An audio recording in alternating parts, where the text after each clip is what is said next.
The trombone is the only brass instrument that always comes in two pieces. I'm of course not including the mouthpiece, which every brass instrument has, nor am I including the occasional French horn, which is less common. This being the case, every trombonist has to learn how to put it together. But the trombone slide is fragile, and thus it is worth taking the time to learn how to do it safely. That's what this video is going to help you do. And parents, it can be really helpful for you to know how to do this too. Okay, let's have a look at all that again a little bit slower. The first thing I want you to notice is where I grasp the trombone slide. I am grabbing it near the screw part of the slide, which, if the trombone has been put away correctly, should be exposed. At this point I want you to note two things, and the dumb look on my face is not one of them. Firstly, where my little finger is, we'll get a close-up in a moment, and secondly, the trombone slide bumper knob. We'll have a look at each of these in turn. First of all, the slide lock.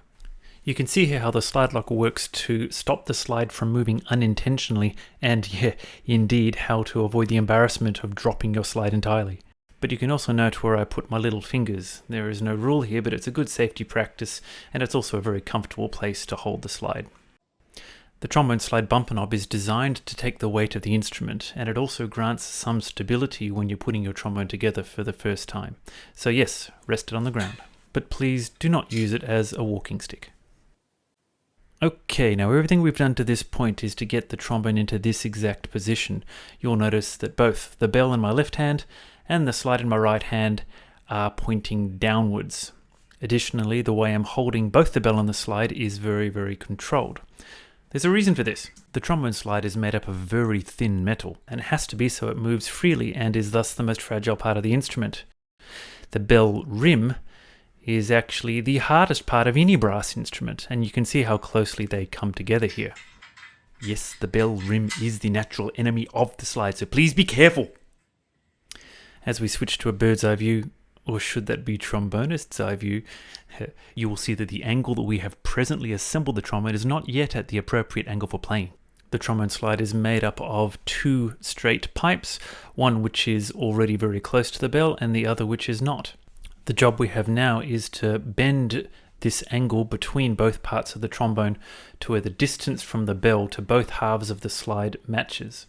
By doing so, we do two things. We strengthen the connection between the two halves of the trombone, and we make the angle such that the instrument becomes holdable.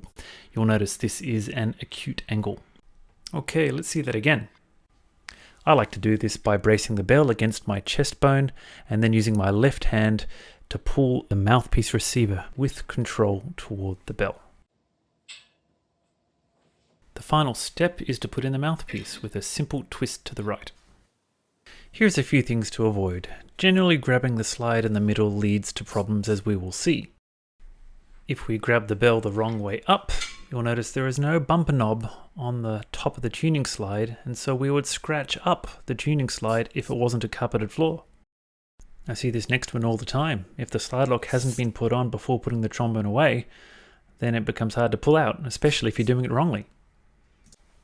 If the slide lock is on, you won't have an immediate problem, but really, how safe does this look? Here's another fun one.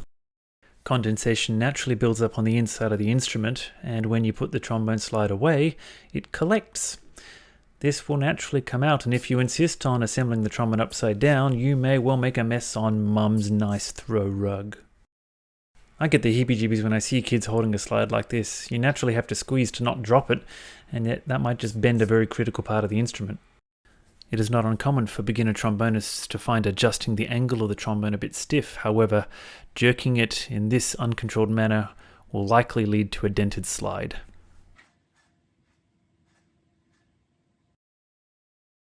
And finally, I'm not just combining a whole lot of no-nos into one for fun. I actually see this fairly regularly. Can you spot all the no-nos?